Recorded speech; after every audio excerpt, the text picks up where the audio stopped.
Hi, everyone. I'm just going to give a few more minutes. I know that Sarah was having a hard time signing on, so I want to see if she can get on before we get started. So just another minute, okay?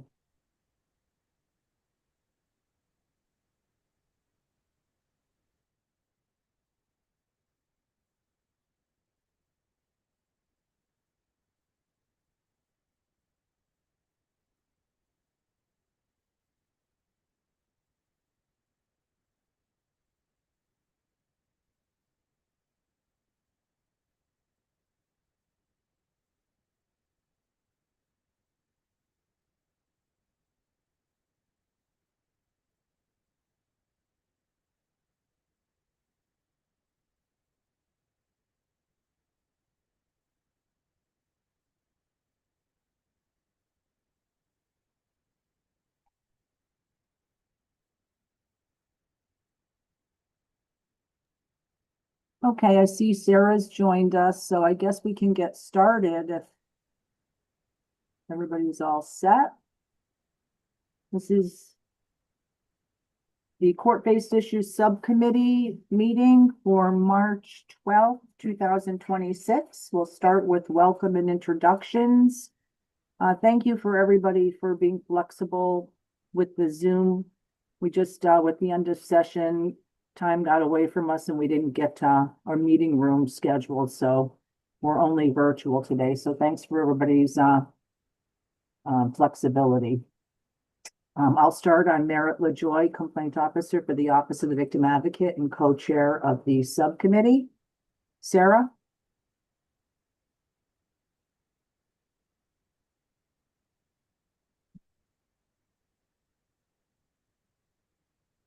Can everybody hear me? I can hear you. Yep, Sarah Steer, Senior Assistant State's Attorney, GA10 New London. Johanna? Johanna Canning, Designee of Chief Public Defender. Andrea? Hi, everyone. Andrea O'Connor, Family Violence Victim Advocate Program Manager at the Umbrella Center for Domestic Violence Services. Gary? Hi, everyone. Gary Wallace. I'm with CCADV in transit, so I'm off camera. Mark? Hi, good afternoon, everyone. Mark Pelka, Office of Victim Services, Judicial Branch. Judge Doyle? Kevin Doyle, Judicial Branch. Shauna? Hi, everyone. Shauna Harrington, Director of Legal Advocacy at CCADV. Okay, and Michael? Mike Tatro, Legal Project Manager at CCADV. And Maria? Mario Volpe, Policy Advocacy Manager at CCADV. And Joe and Danielle? Hi, I'm Joe DeTuno, Director of Family Services. Good afternoon. Hi, Danielle Cinquedolte, Regional Manager for Family Services. Okay, I think that's everybody. Did I miss anybody? I don't think so. Hey, welcome, everybody. Did everybody receive the April 12th minutes, and have you had an opportunity to review those minutes? Yes. Okay, is there a motion for accepting the April 12th meeting minutes?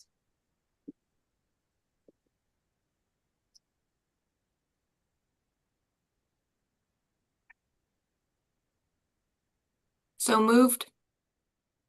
Thank you, Johanna. Is there a second?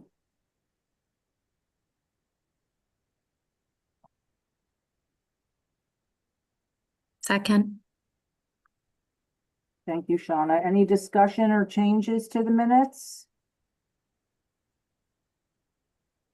Hearing none, all in favor of accepting the minutes, say aye. Aye. Aye. Aye.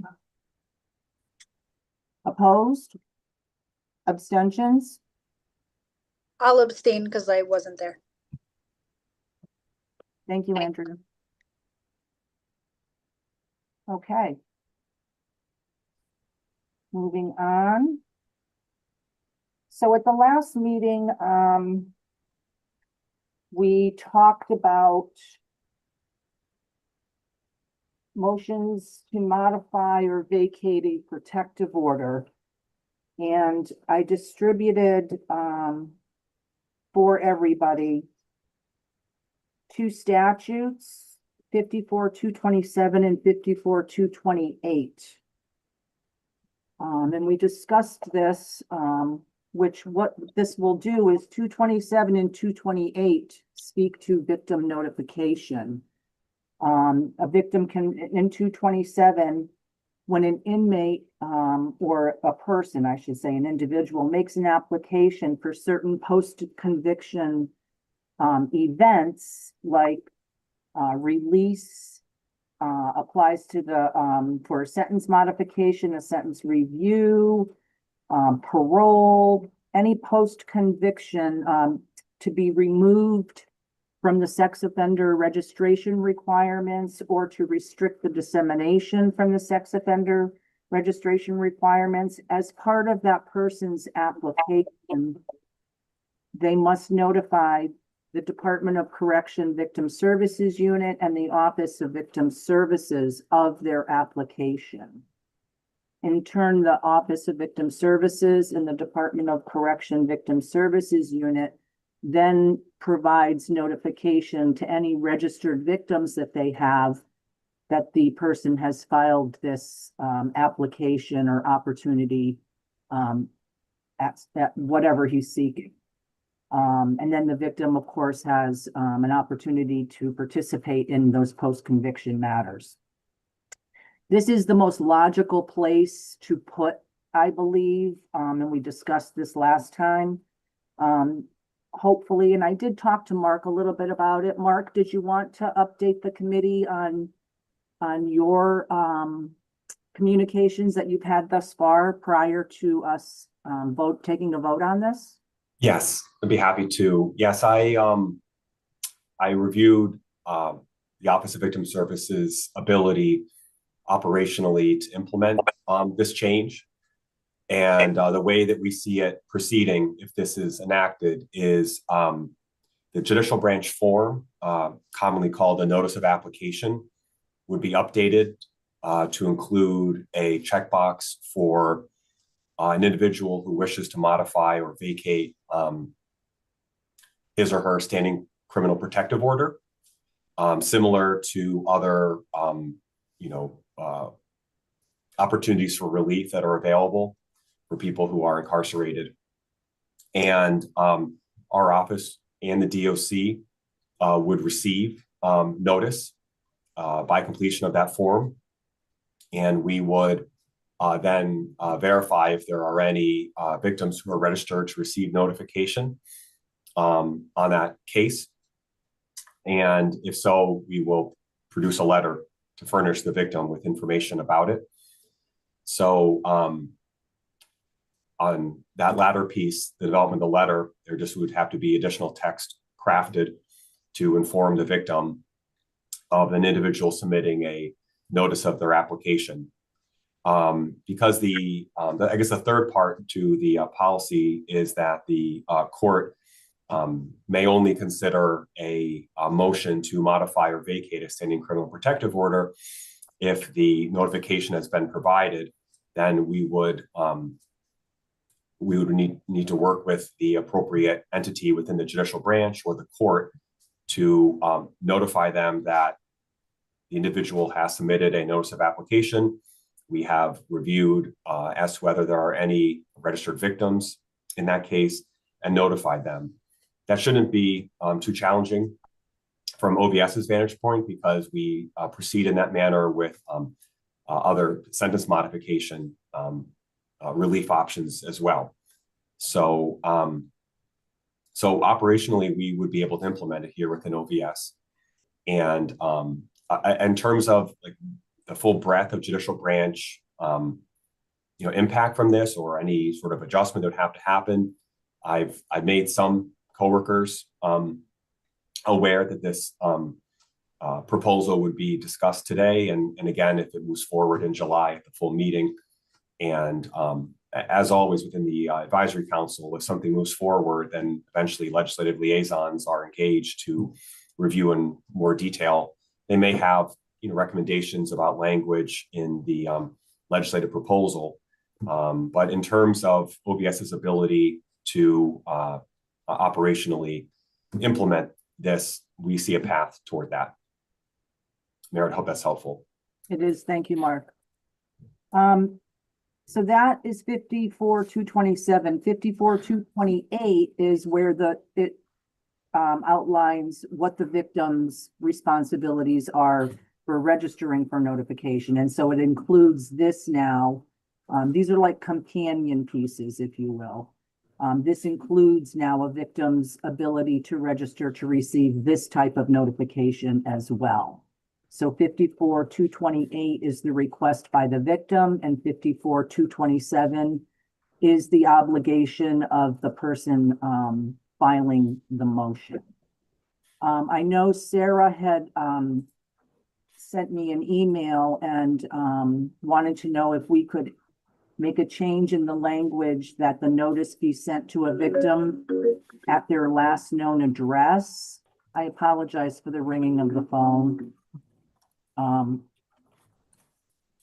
I don't know.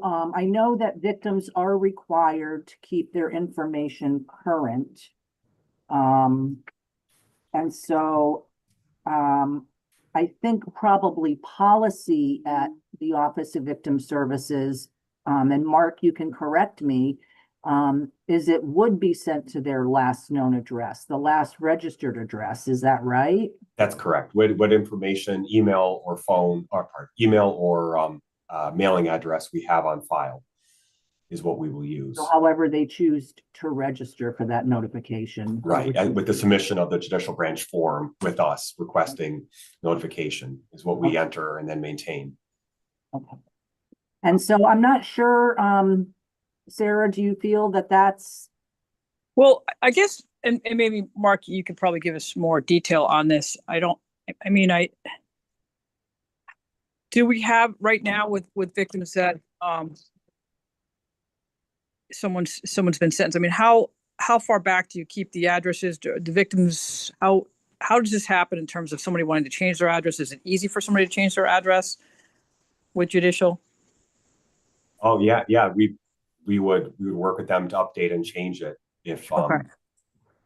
I was trying to understand the last known address, if that I guess it would be, I can understand that it would. I think last known address, when I first looked at it, it made me feel that it would provide, greater sort of clarity that, this notification, the Office of Victim Services relies on the address that we currently have available, the address that's known to us.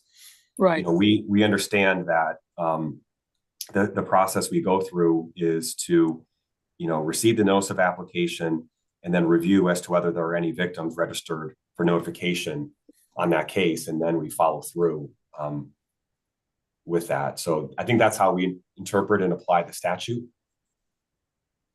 And that's consistent with all other types of notifications that victims receive.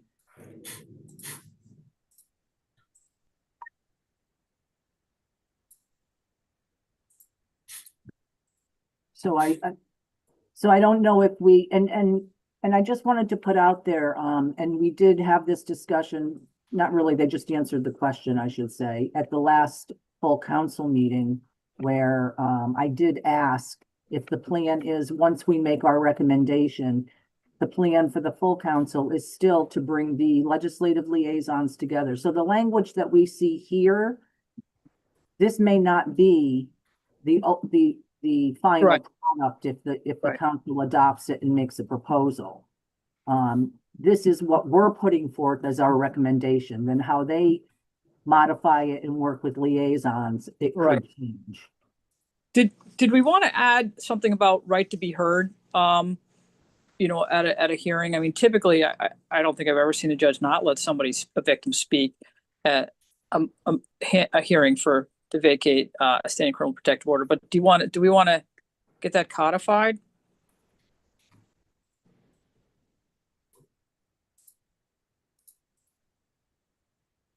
I mean, it's hard for me to see how that, I understand why you might want to codify that, but I can't imagine any judge barring Yeah. I mean, the protected person is the person, they've been told that they have this order. Right. I can't imagine any judge saying you don't have standing to address. And you know, I understand the thought process. I just don't think that that's Yeah. necessary. Yeah. I mean, in practice, I agree with you. I was a victim advocate actually who suggested that to me. Just because every now and then you have judges who have different philosophies on protective orders and standing from protective orders, but I don't think they would deny somebody the right to speak. So We can certainly put a note in our recommendation. Yeah. To reflect that concern. Without codifying it. I mean, I think I 100% agree with the judge. I've never seen somebody denied that, but because I don't think it would fit here. no, it'd have to be somewhere else. Yeah. It would have to probably be under the protective order statutes. Yeah. But we can certainly put that concern, just a note of concern in Right. there. The other question I have for you is when people go through the GAs and say it's like a misdemeanor, but there's still an SCPO that's issued. So how is judicial getting that information if nobody serves a sentence, it's suspended time, it's a misdemeanor out of a GA? I mean, how does that, typically all the Part A domestics go through the Office of Victim Services, but at the GA they don't. So I'm assuming there must be some way to get that information to judicial. Not incarcerated. Yeah, go ahead. Would that be through family violence victim advocates? I think we would, who handle the Part B domestic violence cases. I think I'm not sure if you're heading this direction, but one place where my mind went was, since our last meeting, I looked at, basic operational ability to implement the change in policy. I think perhaps what you're thinking of is how do we actually provide information, notice, and support for victims about the importance of registering, about furnishing them with the form to register. So that's something that for the OVS Violence Victim Services Advocates, we provide clarity for victims at different stages about notification services they may take advantage of. So I would imagine that we would spread awareness through CCADV, the Family Violence Victim Advocates, about the importance of this. But maybe Shauna has more insights about it or has ideas about how we could better prepare for implementation. No, I think that sounds good. We might just have to better collaborate in that department because I know that we don't generally have that communication regarding misdemeanors if we don't need to, but I think that sounds fine.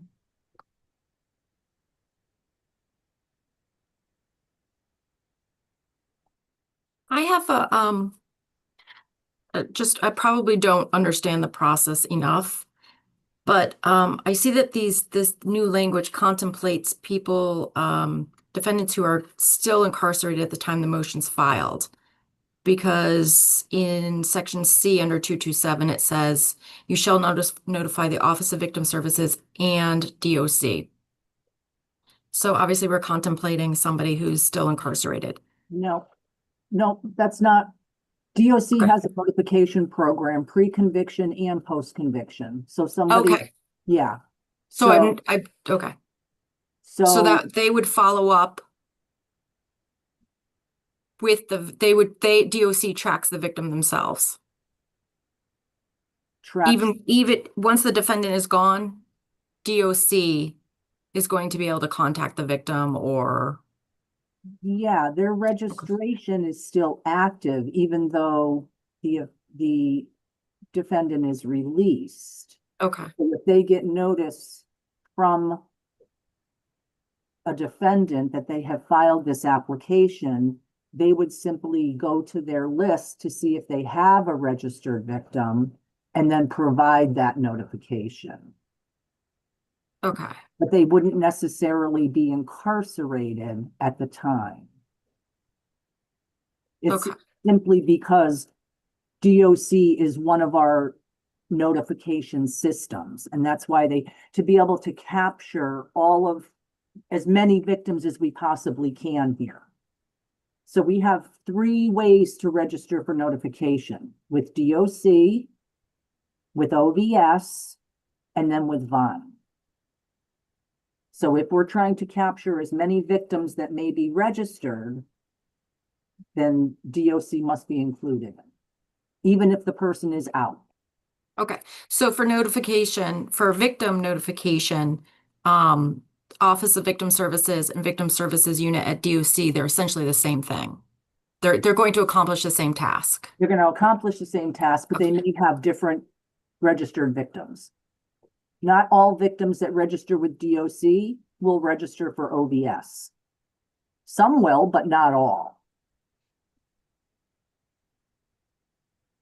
Okay, then are all victims covered on 228 if the victim can notify either office?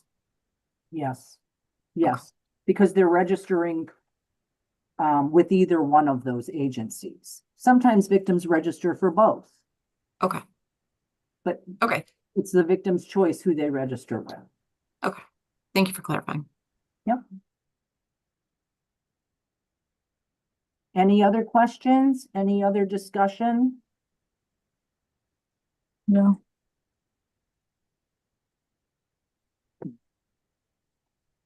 Okay, are we ready to take a vote on this? If so, is there a motion to adopt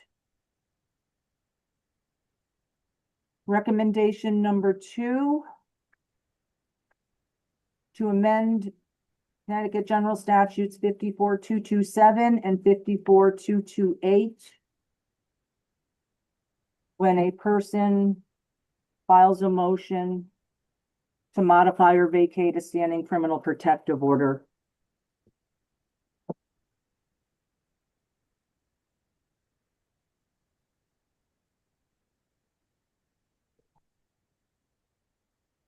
This is Mark, so moved. Thank you, Mark. Is there a second?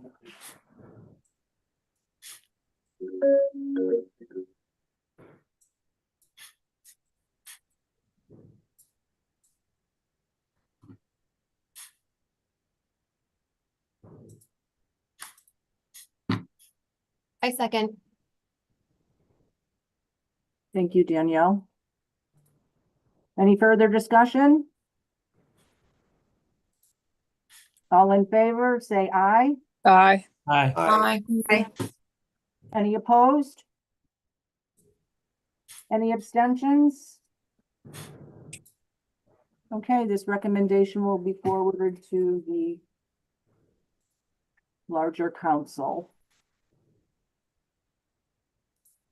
Okay, moving on to the next recommendation, number 3. Again, we talked about this at the last meeting. Victims of sexual assault crimes, risk of injury, voyeurism, impairing the morals of a child, risk of injury, and family violence victims are entitled to confidentiality of their name and address. However, for law enforcement records, for law enforcement purposes, this confidentiality is extended to any other identifying information about the victim. I tried to provide a little synopsis, if you'll see on the recommendations document, because Johanna had asked last time what might be other identifying information that it may cover. So I tried to put some examples out there because there is no definition of other identifying information. But really any examples would include characteristics of the victim, such as gender, age, race, ethnicity, personal stature. Example, they were a student, they were an employee, something like that. So if we think about it in those terms, anything that would specifically identify and lead to the identification of the victim. And so what we're asking here in this recommendation is that other identifying information be added to section 1-210B3, specifically that section, because that's where somebody may obtain like a copy of a warrant from the clerk's office, and the clerk only has to redact the name and the address of the victim. And so any other identifying information is going to be left intact, and that's really not accomplishing the goal of that confidentiality. But we are accomplishing the goal of the confidentiality when law enforcement releases records, or when the court is deciding, based on a motion to seal or something, what information is going to be sealed. And that's in 5486E. I'm going on my memory here. Help me out, folks. Hold on. That also includes other identifying information. Yeah, 5486E. So it's logical, I think, that we include other identifying information in 1-210B3. Does anybody have any questions on this proposal, on this recommendation? Sorry. Merritt, so this would just be if someone's requesting a copy from the clerk's office? Yeah, it would cover the clerk's office because right now law enforcement is required to do that larger redaction. So if somebody got the same information from law enforcement, they're going to get a more redacted version they would get from the clerk's office. So in order to make it consistent and meet the true purpose of the confidentiality, I think we need to amend 1-210B3. Okay, thank you. You're welcome. Any other discussion? No. Jens?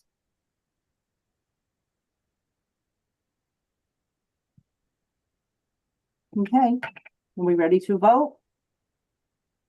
I'll entertain a motion to amend 1-210 to include other identifying information in B3.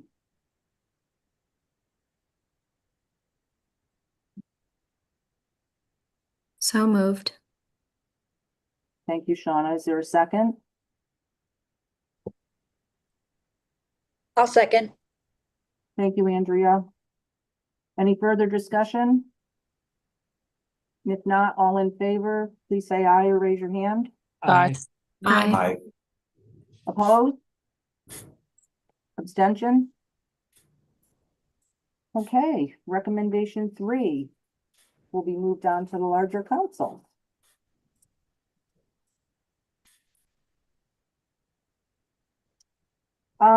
Okay, under other business, I don't know if anybody saw, we're probably going to be hearing a lot about this. There was 2 bills that passed.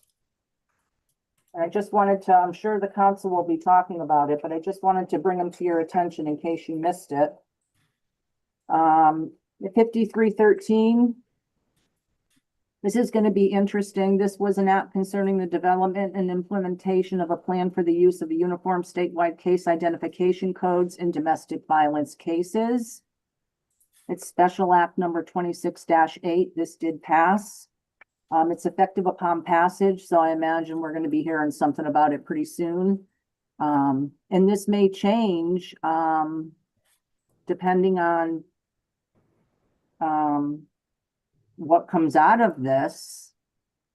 It may change what we recommended for clean slate, because if everything is going to now have a uniform code, it may solve that problem that we initially saw in clean slate, depending on how this is developed, I suppose. Joe, do you have any information on this? Nothing new. No? Okay, I suspect we might be hearing something about it because, like I said, it was effective upon passage and it requires the chief court administrator in consultation with DES, CIS, governing board, chief state's attorney, the judges, that assigned to the domestic violence dockets and the membership of the Domestic Violence Council. So somebody's gonna have to be organizing that to get started. So is it just to be code everything as DV, or every single statute will have a specific DV code that's DV related? It's not that specific. It's just Okay. gonna be the code or codes developed. Okay. So there's a consistent identifier to any domestic violence case that's a criminal matter within an electronic data system Okay. for cases. Okay, got it. So I mean, I would think that it would have to come from the originating department, right? So whoever Right. makes the arrest has to, instead of it just being whatever, it's going to be the universal code, and whatever that number is going to travel throughout the other. It's like almost like I'm not sure what the FBI number is, right? There's got to be something that identifies that as a domestic violence case. Then underneath, so that's going to come to CSSD. We're going to have our client number, case number, but it'll still all be searchable through that one, whatever the unique identifier is. The question is going to be if law enforcement identified it not as domestic violence, but down the road someone else did. It happens a lot. Roommates, all of a sudden the police arrest as roommates, and next thing you know, they had a child together. I'm just throwing that out. At some point, there has to be some ability to bounce that back to the originator to give it an identifier, I think. So that's all to be determined by people way smarter than me. It's going to be a computer function, really, I think. yeah, but it's gonna have to be, it does say maintained by judicial, the Division of Criminal Justice, and the Department of Emergency Services and Public Protection. Yeah, that's all. So Yeah. they're all gonna figure out a way to tie all those cases together, because the issue is that when we determine how many arraignments were domestic violence, right? We obviously, it's like 24,000 a year. The number of police reports don't add up to that number. And I know that some of the people on our big committee always had a problem with that, and there was no real good answer for it. All I know is that we get police reports and we do domestic violence arraignments. We identify them as family violence. Sometimes they come to the prosecutor and it's mismarked. Sometimes we find out down the road it's domestic in nature. So I think they just want to make it so there's one identifiable number for all those cases. It makes a lot of sense. I just think it's going to be challenging, and there's going to need to be some, just like with all this clean slate and everything else, there needs to be a period where it all kind of, the dust settles, and you figure out where the holes are in it. Right. Yeah, so that will be interesting as that comes up. The other bill that passed was House Bill 5311. There's no public act yet. And this was the act concerning the non-issuance of a standing criminal protective order in the case of family violence. It requires the court to state on the record the reasons for not issuing a standing criminal protective order that was requested by the victim. So that will be interesting to see what comes out of that as well. Does anybody have any other business? No. Okay. Mara, I just want to note that our firearms working group is coming up with a recommendation or two that we will be passing along to either the subcommittee or the model policy group to be presented to the larger council. But it looks like we have a May meeting next week, but it looks like our June meeting is after the next meeting of this subcommittee. So I'm not sure that we'll decide on it in May, but we can be in communication about it. Okay, so the firearms committee meeting is after the court-based issues subcommittee meeting in May? In June. In June? Yeah, because we haven't decided on one yet. I'm not sure if we will next week, but our next meeting is after your Okay. next meeting. And So maybe we should consider moving the June meeting. Is that what? How does everybody feel about moving the June meeting till after to make the most of that June meeting, especially if another recommendation is coming forward? It's fine. Yeah, That's everybody's fine. okay moving the Yeah. June? Our Okay. next firearms meeting is June 17th. 17th.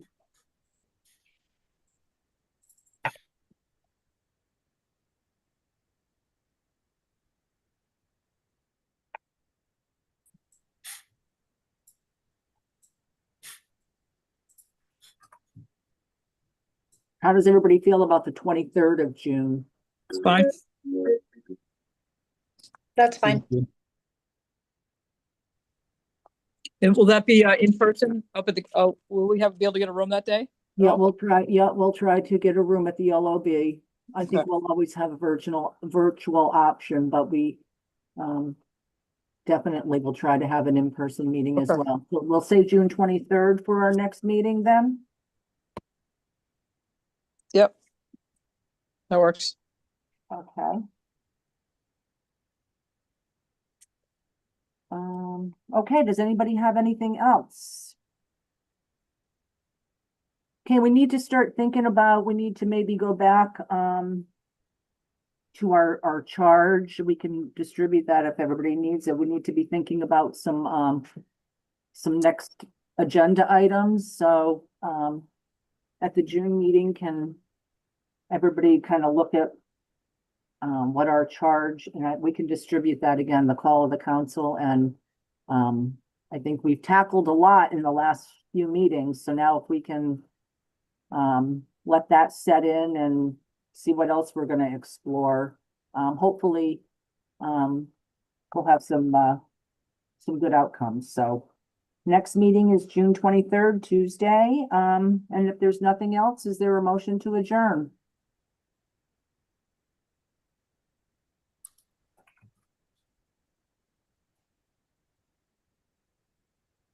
Wait, the next meeting I have down is the 17th. The next meeting for the whole council is next week, you said?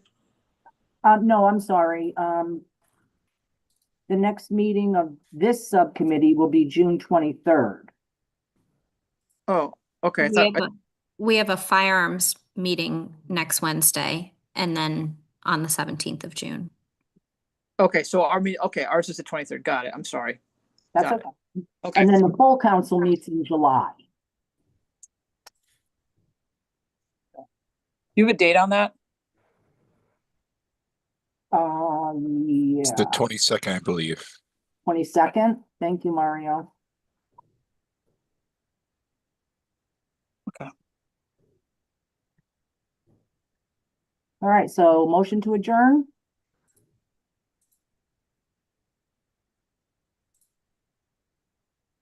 So moved, Mark. Thank you, Mark. Second. 1 second. All in favor? Bye. Bye. Hey, everybody, have a great afternoon. Thank you. See Thank you. tomorrow. Thank you. Thank you. Thank you.